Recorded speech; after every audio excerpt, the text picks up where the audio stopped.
आप सब बच्चों को एक सूचना बताया जा रहा है और आज 23 मार्च है ना।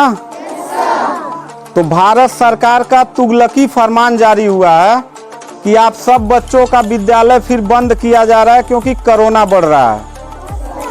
शांत रहिए कि आपका विद्यालय आज से 31 मार्च तक विद्यालय बंद रहेगा, ठीक है। और आप सब लोगों को बताना चाहेंगे कि यही काम पिछले साल भी हुआ था कि 1 हफ्ते के लिए लॉकडाउन किया जाएगा जब आपका एनुअल एग्जाम चल रहा था, और तब से लेके पूरा साल जो था वो विद्यालय बंद हो गया, जिससे आपकी पढ़ाई बहुत ज़्यादा नुकसान हुआ। और इस साल जब विद्यालय खुला, आपने किताब कापी अपना सारा व्यवस्था कर लिया, तब हमारे तुगलकी फरमान जो हमारे सरकार हैं वो अब आदेश कर दिए कि अब फिर जो है कि ये विद्यालय फिर बंद होगा।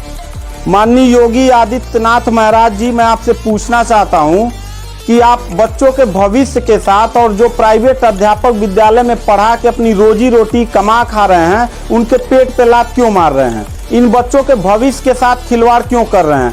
ठीक है, कोरोना अगर बढ़ रहा है, विद्यालय बंद था, पूरे साल में किसी एक अध्यापक ने, किसी एक प्रबंधक ने कभी भी विद्यालय खोलने के लिए कोई धरना प्रदर्शन नहीं किया और हम लोगों ने पूरा सपोर्ट किया। लेकिन बीच में अगर कोरोना फैल रहा है तो मैं आपसे पूछना चाहूंगा कि जब गोरखपुर महोत्सव आप करा रहे थे तब कोरोना फैल नहीं रहा था।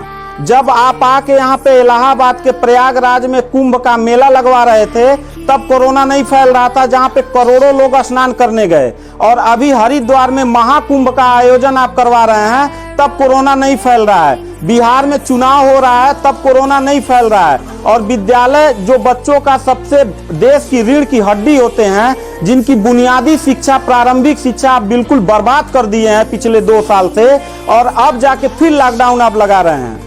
तो आपसे पूछना चाहेंगे कि बच्चों के भविष्य के साथ आप मैच क्यों खेल रहे हैं? ये जितने भी बच्चे हैं, अगर 1 मार्च आप 1 अप्रैल बोले हैं, 1 अप्रैल तक अगर विद्यालय नहीं खुला तो इन सारे बच्चों को लेके मैं रोड पे बैठ जाऊंगा। ये मैं आपको खुला चैलेंज कर रहा हूं, क्योंकि बात सिर्फ मेरे तक का नहीं है, इन सारे बच्चों का भविष्य है। और इन सारे बच्चों का भविष्य आप लोग अंधकार में डाल रहे हैं। आप लोग खुद नहीं चाहते हैं कि देश का बच्चा पढ़े, पढ़ के कुछ लायक बने। आप लोग अपना जब रैली निकालना रहेगा, चुनाव रहेगा, तो कोरोना आपके पास नहीं रहता है। और जब आपको लगेगा कि आपके विपक्ष में लोग खड़े हो रहे हैं तो आप कोरोना का ड्रामा करा के विद्यालय को सबसे पहले आप बर्बाद कर रहे हैं। आप बताइए, विद्यालय में आप गोरखपुर जिले में 193 लोगों ने अपने विद्यालय की मान्यता निरस्त करा लिया। जानते हैं क्यों? महंत योगी आदित्यनाथ जी, क्योंकि वो लीज पे चलाते थे और उनका भाड़ा हुआ करता था 40,000 45,000 रुपया मंथली हुआ करता था। वो भाड़ा न चुकाने के वजह से, चूंकि मालिक को भाड़ा चाहिए, उन लोगों ने अपनी मान्यता निरस्त करा दिया। और सरकारी जो स्कूल है उनकी हालत तो पहले से मतलब खस्ता हो चुकी है। तो ऐसे कंडीशन में गार्जियन करे तो क्या करे और हम अध्यापक करे तो क्या करें? ये जितने भी 16-17 स्टाफ हैं, इन सब लोगों की रोजी रोटी चलती है इन बच्चों के और इस विद्यालय के संस्था से। आप लोग हमारे पेट पे प्रहार कर रहे हैं, हम लोगों के व्यवसाय से प्रहार कर रहे हैं। अगर आपको लग रहा है कोरोना है, ठीक है, विद्यालय बंद कर दीजिए, तो आप ये भी अपनी नियत को साफ करिए कि कुंभ का जो मेला महाकुंभ का लगवाने वाले हैं उसको भी कैंसिल कर दीजिए। और जो गोरखपुर महोत्सव और गोरखनाथ का मेला लगवा के आप ड्रामा करवा रहे हैं वो भी बंद करवाइए। यानी आप खुद नियम का पहले फॉलो करिए, हम लोग नियम को फॉलो करने के लिए तैयार हैं। अगर लास्ट में जाते जाते यही कहेंगे, इन बच्चों को चेहरों को देखिए, इनके माता पिता ने सारे बच्चों का, किनका मोबाइल बज रहा है, साइलेंट कर लीजिएगा सर। इन सब बच्चों के माता पिता ने, बच्चों कितने लोगों ने आप किताब कापी अपना सारा कंप्लीट कर लिए हो? पता है, एक एक बच्चों की किताब कापी 2-2 हजार रुपए की आती है। आप फिर लॉकडाउन लगा दिए, इनकी पूरी पढ़ाई बर्बाद हो गई। अब यानी आपने 1 हफ्ते का लगाया है, आपकी नीयत पे तो मुझे 100% विश्वास है ही नहीं है कि आप करोगे क्या। आप पूरे साल पढ़ाई बर्बाद करोगे। हाथ नीचे करिए। अब ये बच्चे करेंगे क्या? किताब लेकिन के गार्जियन करेंगे क्या? हम लोगों ने पूरा कोऑपरेट किया सरकार को।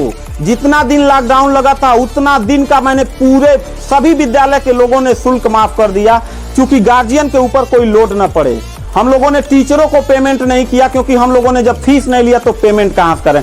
हम लोगों ने पूरा सरकार का साथ दिया, जितना हो सकता था सब लोगों ने साथ दिया।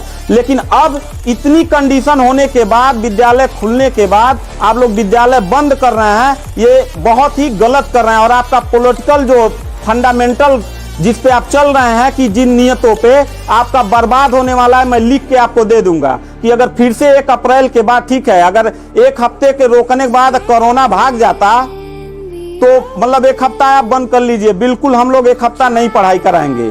लेकिन अगर फिर साल भर का ड्रामा आपने किया तो निश्चित तौर पे याद रखिएगा कि तानाशाही उतना ही अच्छा लगता है जितना तानाशाह के अंत होने का समय ज्यादा दूर हो, और आपका समय बिल्कुल नजदीक आ गया है। तो मैं उम्मीद करता हूं कि आप ये काम बिल्कुल मत करिएगा। 1 अप्रैल के बाद अगर विद्यालय फिर से आप बढ़ाएंगे तो इन सब चेहरों को देख लीजिए और इनके गार्जियन को लेके, अपने पूरे स्टाफ को लेके जिले से लेके मैं प्रदेश लेवल तक धरने पे बैठूंगा, इस बात को याद रखिएगा।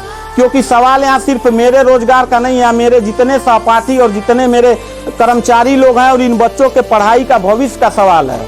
तो मैं इन बच्चों को लेकर धरने पे बैठ जाऊंगा और जरूरत पड़ा तो असंवैधानिक भी हो जाऊंगा। इसी के साथ मैं सरकार से रिक्वेस्ट करूंगा कि अगर 1 हफ्ता